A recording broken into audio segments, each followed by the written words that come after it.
So I played the Arcanist already, the Elder Scrolls Online's upcoming new class. I played for about 15 to 20 hours in San Francisco during a private event and at my comfy residence in the land of corn in Nebraska. I did parsing on it, dueling, PvP, trials, solo arenas, you name it. I ran this thing through all the content you can expect in the Elder Scrolls Online. And in this video, I'm going to tell you how it works, why you should be excited for it, and what to expect with hands-on impression.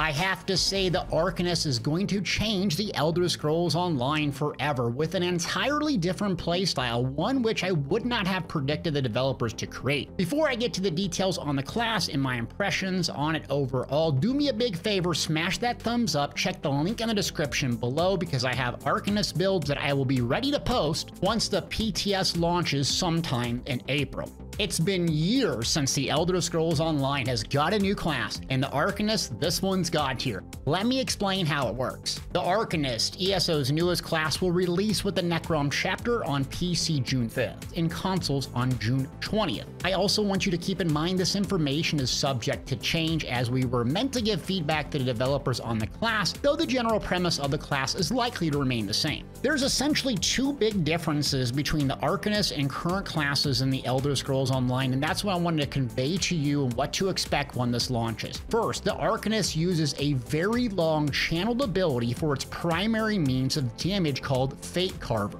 And two, the Arcanist uses a combination system called Crux to enhance combat abilities. We're going to first talk about the Crux system and what you can expect.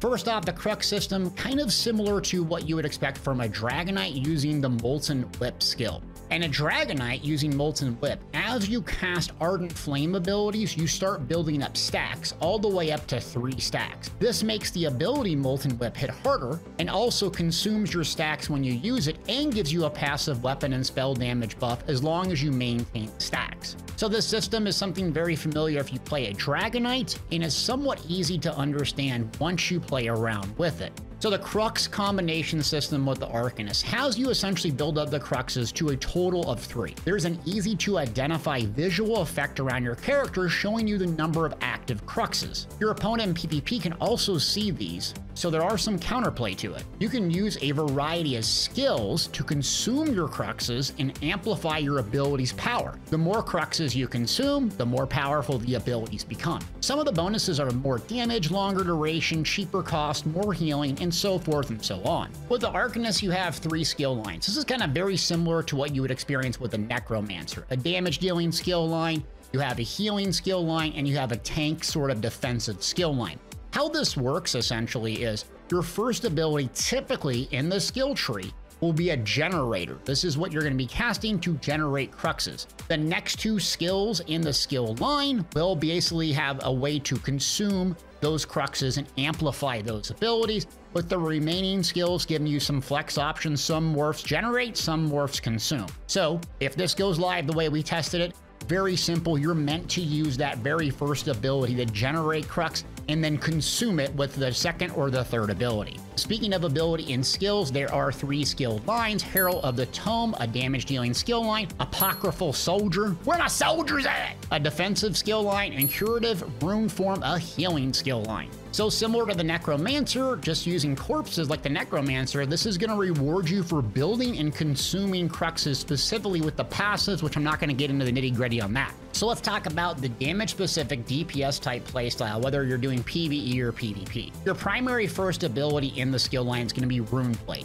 This is a medium range generator of Cruxes. It's your main spamble, hits pretty hard, has some cool morph choices. Then you have the Tentacle ability, which you've seen on the global reveal in some of this footage. That is kind of a weird ability. It's also medium in terms of range, but has a 0.3 second channel, and you're going to see a lot of channels in this Arcanist class.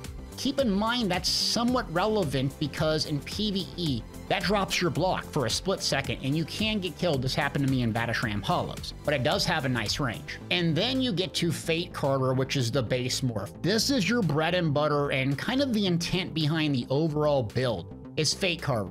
Building up Cruxes and consuming it for a super powerful beam that makes the Templar look like a noodle. It's a 4.5 second channel with a massive 22 by 3 meter range, and it consumes your cruxes as well as draining your resources as long as you're channeling it. So as you can imagine, this is the playstyle behind the overall build. Generating cruxes, feeding it into one of two abilities for DPS. Healing and tanking also have similar mechanics. Speaking of Fate Carver, which is that very long duration channel, it has something very unique tied with it and really leans into the hybrid gameplay. This ability's cost is determined by your max resource. So it's not magic, it's not stam, it doesn't have a magic or a stam morph. It just chooses whatever your attribute is highest will cost that resource. This makes some of the Arcanist skills kind of ambiguous and flexible to use. Initially, I actually didn't care for this. In fact, during my testing, I really struggled with resource sustain with the class. On a stamina build, I needed to use a backbar fire staff to even maintain the majority of my resources. And the developers are aware of our feedback and the issue may get resolved by launch, but the point remains, it's a new hybrid mechanic giving you flexibility and choices in your main resource pool. So after I started playing the class for about 5 hours or so, this includes the San Francisco private server event, which a lot of times we were spending just setting up our characters, and then also at my in-home event. I really was on the struggle bus for about 5 hours. I just picked it up and tried to use an instance-based main spammable 5 or 6 dots, just like you normally do with every other single Elder Scrolls Online class. Then we got a group together to do trials on the private server, just some normal ones to kind of get the feel for the class and actually start using the beam Fate Carver, and that's where the light bulb started ticking for me. What I realized was the optimal way to play that I found in a group, not necessarily a parse dummy, is essentially to build up 3 stacks of Crux. That tentacle ability, the abyssal skill you see constantly shooting out, that has a massive damage increase just for you.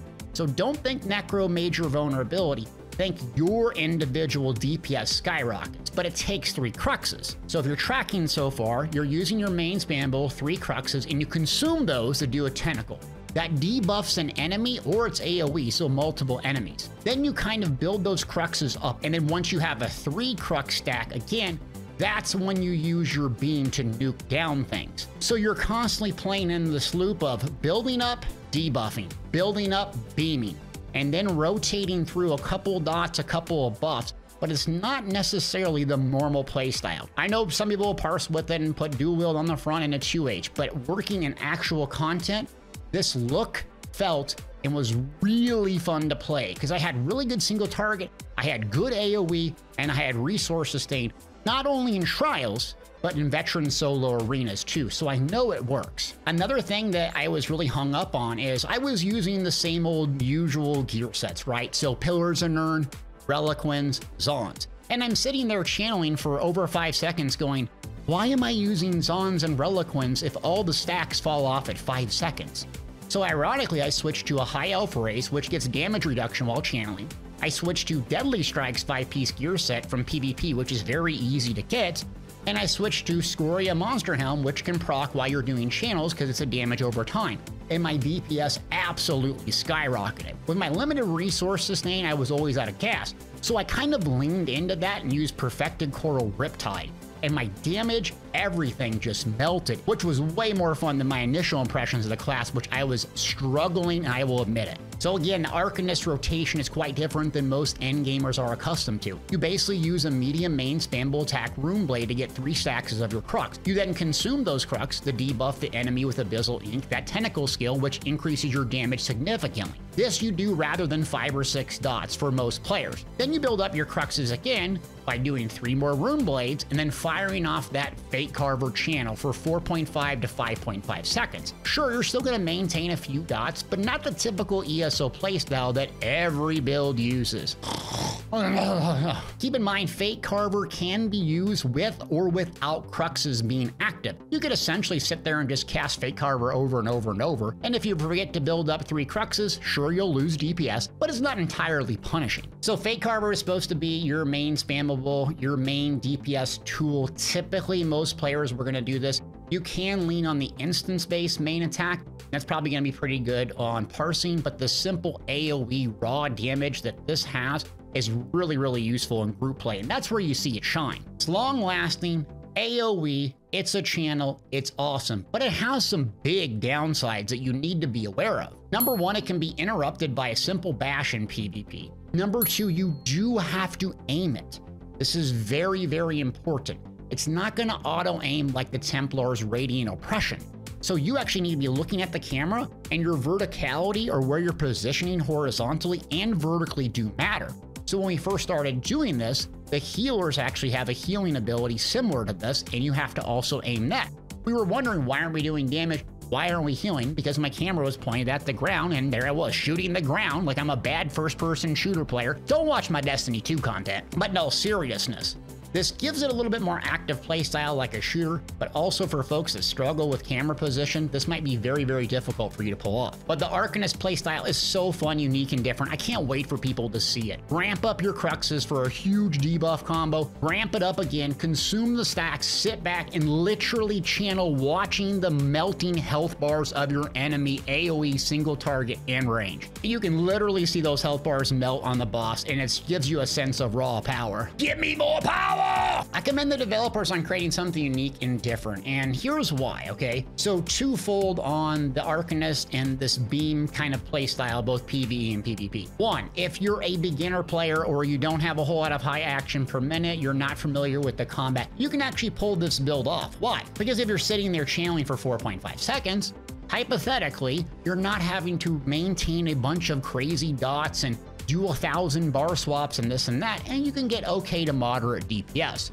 If you're a PvE sweat lord, well, you're still gonna have to maintain those dots, and that's where the tricky thing comes into play here is you're looking at your cooldowns and seeing 4.5, 6 seconds, okay, do I need to refresh any dots before I lock myself into this beam?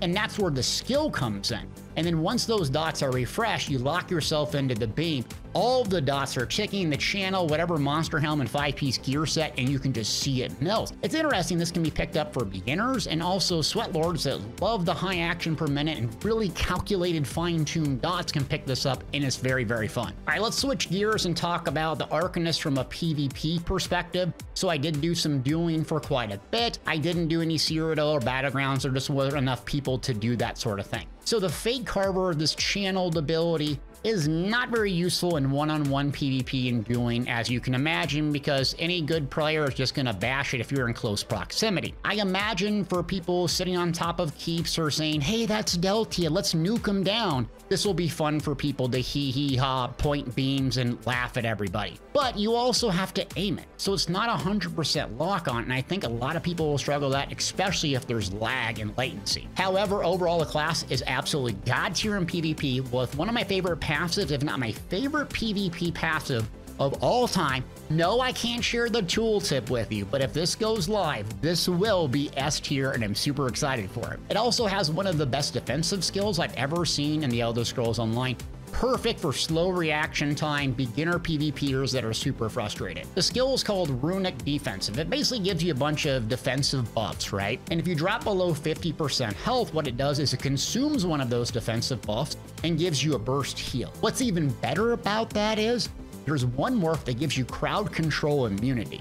So this really prevents you from getting nuked, because most players like me, I'm gonna load you up with a bunch of dots, and then I'm gonna get you low and I'm stunning you and going you for the kill shot. Well, if you drop below that 50%, then it kind of eliminates that stun lock killing potential and really saves you from dying constantly, this ability.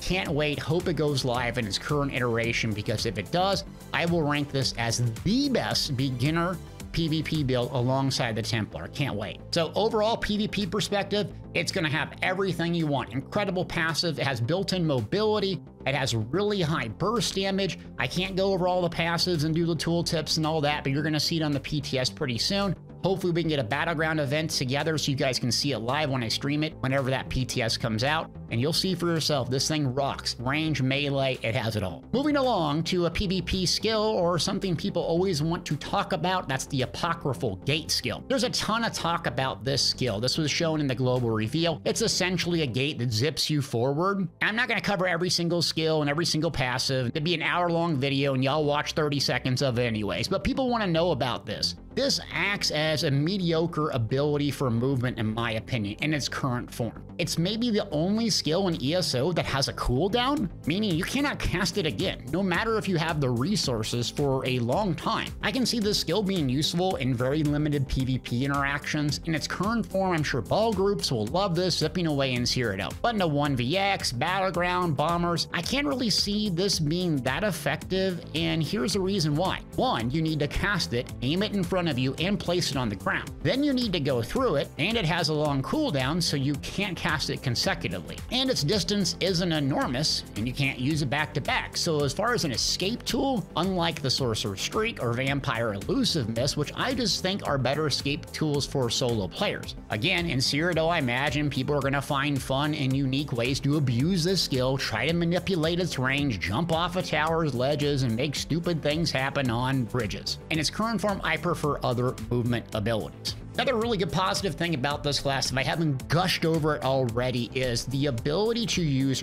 range spammables. So this is incredible. You know, unlike a Templar or a Dragonite that really pigeonholes you into melee, you have medium range skills that are either 15 or 22 meters in general. So you can basically use whatever weapon choices you want. I used dual wield, I used a flame staff, I didn't use a bow, but all of those weapon choices that I did use felt pretty natural to weave in my main spammable, also use the debuff skill and the beam. What's really nice, if I went dual wield for solo arenas, what I would do is kind of come in close to make sure I was light attack weaving. Once I would go into the channel phase, I would light attack to proc my enchants, do the channel, and then back up. That way I could take advantage of the range and then watch out for mechanics while I'm aiming my camera. The big downside was, in its current form, it did not have a whole lot of healing. So I had to be really cognizant of my heals, my defensive, and my situational awareness, especially for solo, before I fired off that beam. But things were dying so fast that it wasn't really an issue.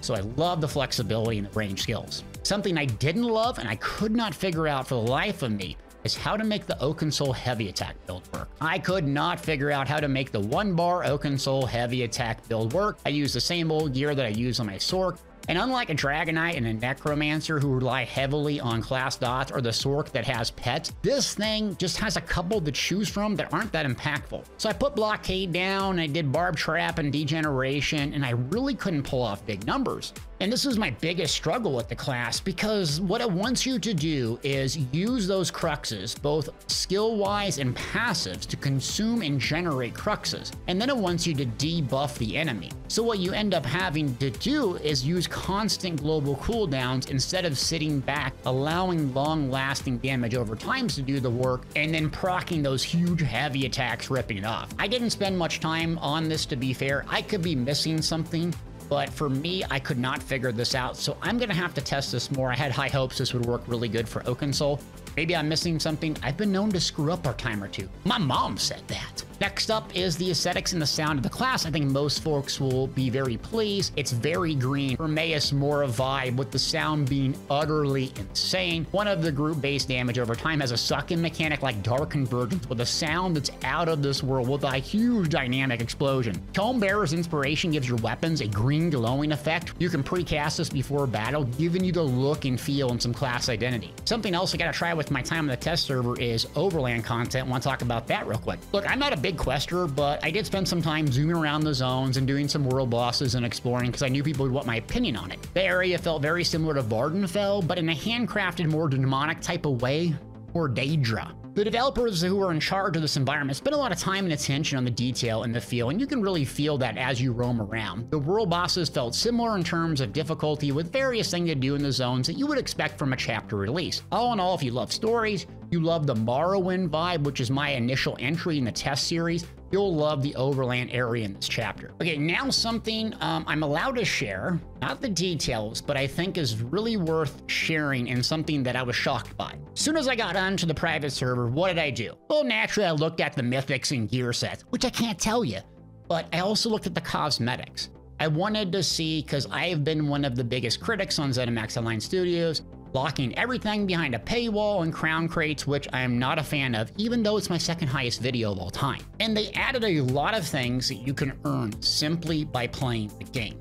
I'm gonna have these on Deltiasgaming.com once the PTS launches, so if you wanna see pictures of those, Once I'm allowed to share it, I will. But just needless to say, this is a step in the right direction. No, it's not perfect, but they did add some things that are actually worth collecting. I'm not talking dies or anything like that. Actually really cool stuff. So if I'm going to be the one that complains about it and constantly harps on them and bashes them, I have to keep it real. I really like seeing this in the game, and I hope it's more to come. So that was actually pretty nice to see all the cosmetics that we can earn and give me something to work towards when this comes out, besides the same old sweaty battlegrounds and trials. Moving along. Wrapping things up, look, I'm shocked ZeniMax Online Studios coming with a new class 9 years in the Elder Scrolls line. I thought due to the ancient hardware and technology, this truly wasn't possible, and I flat out missed my prediction. Moreover, I'm dumbfounded. Yes, a big word. They pulled something off radically different and fun.